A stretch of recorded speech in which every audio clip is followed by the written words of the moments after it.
मनवा के भाग जागल हो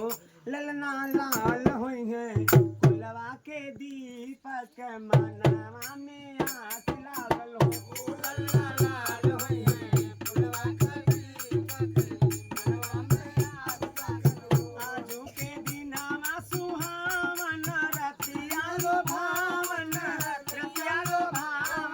होय बहिनी बाहुआ के होरिला जनम ले होरिला बाबा होलना बाहुआ के बबुआ जनम ले होरिला बाबा सासु सोहागिन बड़ी भागिन नयन हलु डारेली सोनावा लुटारेली हो ललना दुआरा पे बजला बधाइया महलिया होला सोहर हो ललना दुआरा पे बजला बधाइया महलिया होला सोहर ससुरे से आवेली ननदिया भोती जवा के खेलावे होलवा के खेलावेली हो ए भौजी जुग जुग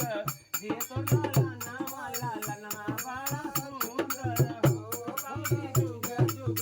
जे तोर लाला वाला ललना बड़ा सुंदर हो सैया का सोए सुख निंदिया जबाए नहीं जागे बोलाए नहीं रोए बोलाए नहीं रोए हो बहिनी घेरे आवे काली बदरिया देखत डर लागेला होय बहिनी घेरे आवे काली बदरिया देखत डर भीन सारे लहिया लागा कन्हैया लाला जनमे परम सुख जनमेली होय बहिनी बाजै लागे आनंद बधाइया मालिया होला देखो ये जो सूरज भैया है मैं उनके घर उनका बेटा हुआ है मैं आई हूँ नाचने बरई पार से आई हूँ चमेली किन्नर की चेला